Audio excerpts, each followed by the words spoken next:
Ronald Chrooman was thrilled. FC Eindhoven had their best season in club history, with European football on the horizon. And none of that mattered. Ten Hag won Manager of the Year and earned the plaudits, which overshadowed Chrooman. Although Ten Hag hasn't won a trophy yet, but Ronald still hasn't defeated him. Regardless, the club's best ever finish couldn't have happened without him, and Zhao Buzas's money. His generational wealth provided a little more to spend, like on two left backs, Nathaniel Brown from Hoffenheim and the Irishman Abdo Atef via Bohemians. Chrooman saw the success Ten Hag had with Noah Ohio and wanted an option like that off the bench. So his scouts provided him with a lemon. One lemon from All Boys for 2.4 million.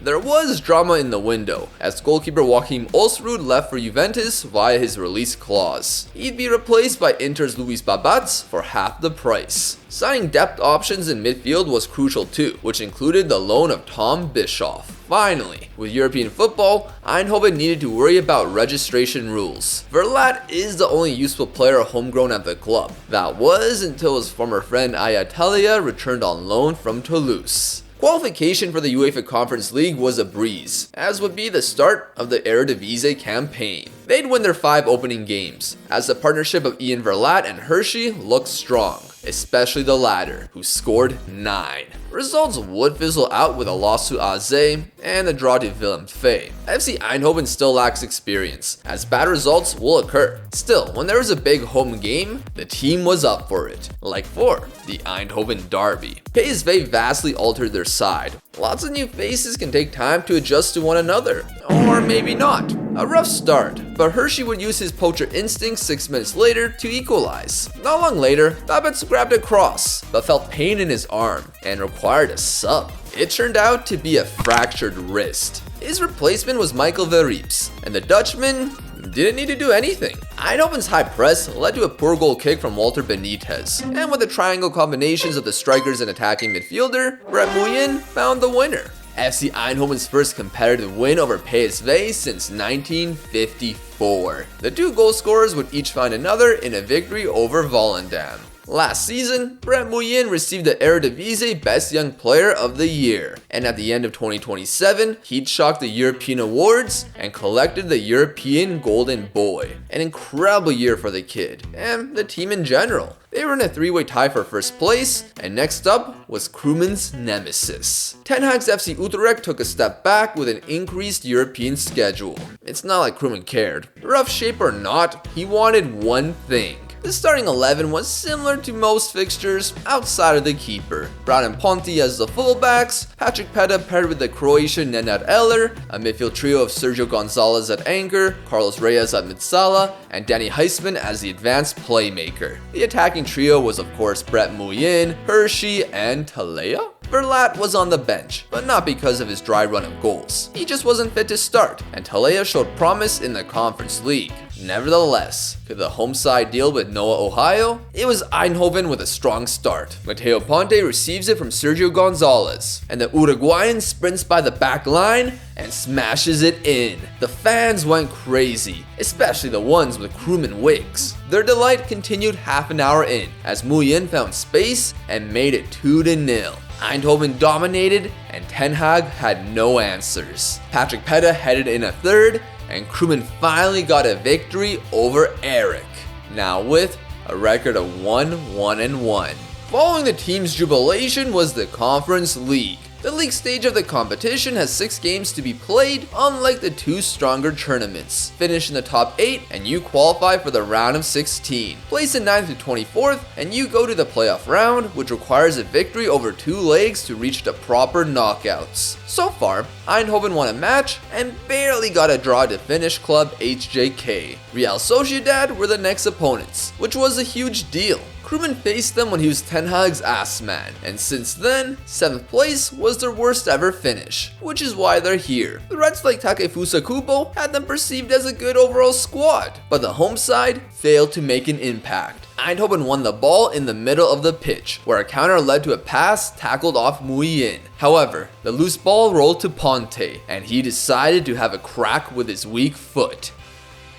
Absolute stunner. Sociedad's simple tiki-taka approach was dull until the 89th minute. Their cross from the left found Kubo, but Peda blocked it, as Eindhoven earned a monumental triumph over Sociedad. Their remaining fixtures went as such: a 5-0 win over Sheriff Tiraspol, a 0-0 draw to Rapid Vienna, and a 9-1 victory over Dinamo Tbilisi to finish in 6th place. Eindhoven's big win after big win had them at an all-time high. At the end of the day though, they could only keep that up for so long, as a visit to Feyenoord brought them back down to reality. They were now 3 points behind Ajax. Ian Verlaat failed to score again. 10 hours of competitive football without a goal was easy to forget with the recent success. But for a striker, this gets into your head. In the next match versus Sparta Rotterdam though, he would knock that gorilla off his shoulder with a 7th minute strike. He'd grab a second soon later to aid in a 3-0 victory. Verlaat's dry spell turned into a goal streak, with the clincher versus ADO Den Haag and the opener versus Ajax. Chrooman never had a good result against them, and the bright start was short-lived, as Sam Adingra scored? How did they manage to loan him? Ajax are the best team in the division, but they'd fall behind again thanks to Sergio Gonzalez. Then prior to halftime, Brett Muyin made it 3-1. Eindhoven were dominant, and even with a late Mitrovic header, Chrooman defeated the Amsterdam club for the first time, and now we're tied for first place. Only to concede in the 94th minute to draw 18th place Pek Zwolle.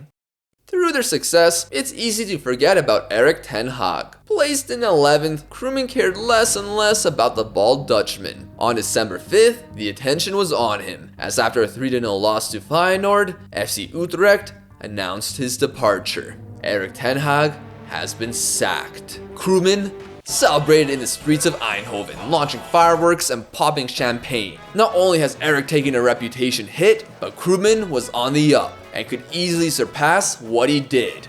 Well, not easily. Chrooman required a trophy and had a chance in all competitions, but his best shot would be the Dutch Cup, where in the 3rd round, he faced Ajax. The pair didn't entertain like previously, as Ajax's defenders contributed to 2 goals, one for Eindhoven. This went all the way to penalties, where in the 3rd round, Babats made an incredible save, but Muyin would be denied as well. Tom Doyle got Ajax back on track, while Patrick Peda had his shot saved by his countrymen. A Champong sealed it for Ajax, as Eindhoven were eliminated. Chrooman had a difficult January, not just because of the Dutch Cup, but his naivety to think that they can win the Eredivisie hit a reality check with losses to Heerenveen and FC Twente. The club would stay near the top for the remainder of the campaign, but would never be within 3 points of first place. That didn't mean this season was over, as FC Eindhoven were in the UEFA Conference League round of 16. FC Eindhoven's first European knockout match in history looked to be a memorable one. In Belgium versus Westerlo, Chrooman's lineup remained ordinary, and 25 minutes in, Verlaat's cross to Hershey was stopped, but the Hirschmeister was first to the rebound. Westerlo weren't dominated, as they created a strong chance for themselves, but it was clear that Chrooman's side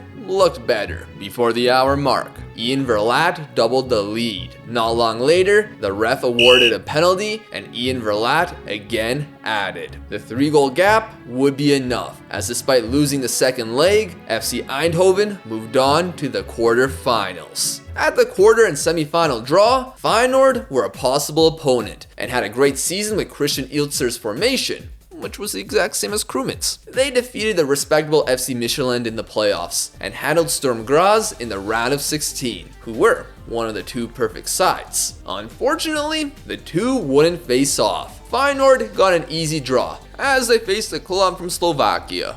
Eindhoven, on the other hand, would face the other perfect side, Stade Rennais. If Chrooman overcame France's 4th place team, he'd have to face Real Sociedad again, or Aston Villa. Come on, man. At least Eindhoven entered the tie in good form, including another derby win. Regardless, Rennes were said to be difficult away from home. They had solid defensive-minded players like Leo Ustigard and Varmed Omari, tricky wingers like Marcus Edwards and Rayan Cherki, and goal scorers such as Amine Guiri and Arnaud Kalimuendo. The latter opened the encounter. Chrooman threw his arms into the air as his side had more shots in possession throughout the leg, but they couldn't find a breakthrough. Rens were unlucky not to increase their advantage, with a narrow loss confirmed. Feyenoord easily won their first leg, and both Dutch sides faced each other before their second legs. Feyenoord still had a shot at the title, but Eindhoven ended that hope with Hershey's brace. Ajax in all of this were also in a European knockout stage, the Champions League, where they defeated Barcelona over 2 legs in the round of 16, and defeated Manchester City in leg 1 of the quarterfinals. However, their second leg ended in defeat after extra time. 2 days later in Eindhoven, Chrooman hoped to overcome their slim deficit, a difficult task made tougher with Brett Mouyin's injury. Still, FC Eindhoven started strong, but did not find a breakthrough by halftime. Although, that changed in the second half when Chrooman decided to up the tempo and play wider, as Marcus Edwards made their defenders look foolish. A pissed off Chrooman remained patient as in the 58th, Mr. Pringle would be found in behind to get one back. A couple minutes later, an Eindhoven corner couldn't be cleared properly, which led to a couple passes as Dan Heisman found the aggregate equalizer. In the final 15 minutes, Rennes won the ball, slowed down a counter, and sped it back up as Guiri combined with Cherki to reinstate their lead. Before anyone could breathe, Eindhoven were on the offensive, as with a little luck, a cross from Ponti found Ian Verlat. Rennes were hasty from the kickoff, as Eindhoven stole the ball and quickly got into their opponent's box. And who would be found again? Ian Verlat. Eindhoven's first lead in the tie, as Rennes looked dazed. Eindhoven performed fantastically and deserved to move on to the semi-finals, where they faced Aston Villa. It'd be the first time Chrooman returned to England since his dismissal at Manchester United, but the first leg will be hosted in Eindhoven. Well, technically in Tilburg, since their stadium is too small for UEFA standards. Aston Villa struggled in the Premier League, but that wouldn't matter if they won this trophy. Managed by Roger Schmidt, Gelame Restes was their keeper, Pau Torres and Roger Ibanez as their center backs, with Matty Cash and Morato on the flanks.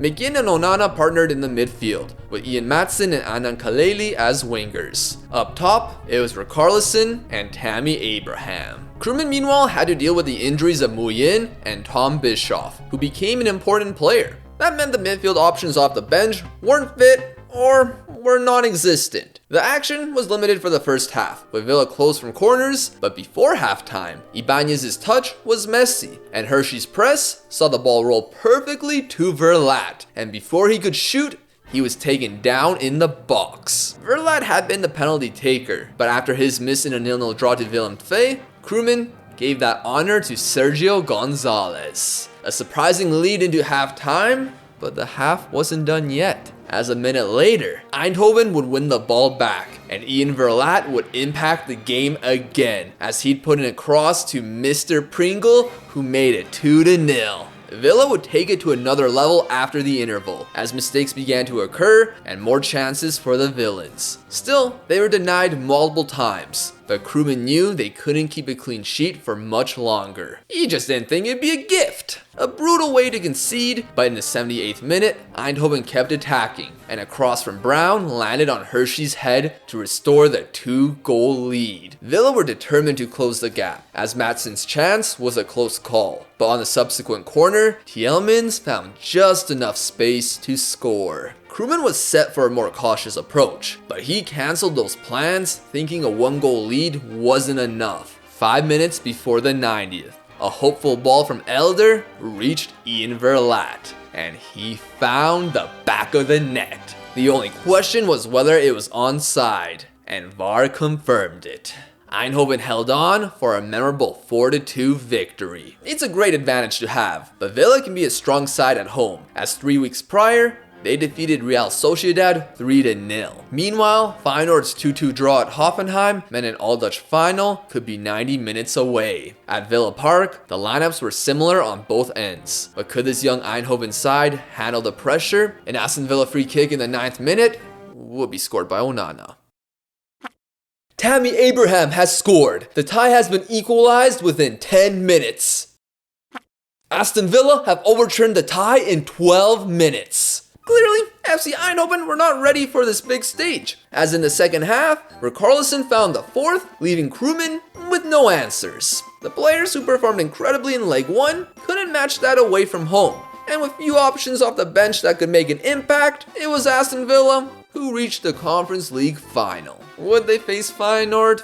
Oh boy. In Leg 2, Feyenoord went up 3-0 in the 53rd minute. However, Hoffenheim made an incredible comeback with 4 goals in 17 minutes. Feyenoord did equalize it in the 82nd, but Hoffenheim kept going with goals in the 84th and 89th to reach the Conference League final, where they'd get destroyed 3-0. Domestically, Ajax won the Eredivisie by 5 points, despite Chrooman's 3-3 draw with them on the penultimate day. FC Eindhoven finished in 3rd, in what was a fantastic season. Chrooman still had work to surpass Ten Hag's accomplishments at Utrecht, but if he could win a trophy next season with a top 2 finish, or even win the Eredivisie, he'd feel accomplished. His young team was only getting better, especially Ian Verlaat, who won the Conference League Young Player of the Season. Although, he finished runner-up in the Eredivisie Young Award for the 2nd year running to his teammate. Congrats to Hershey though. Now what about Erik ten Hag? I guess time will tell if this guy can actually get another job.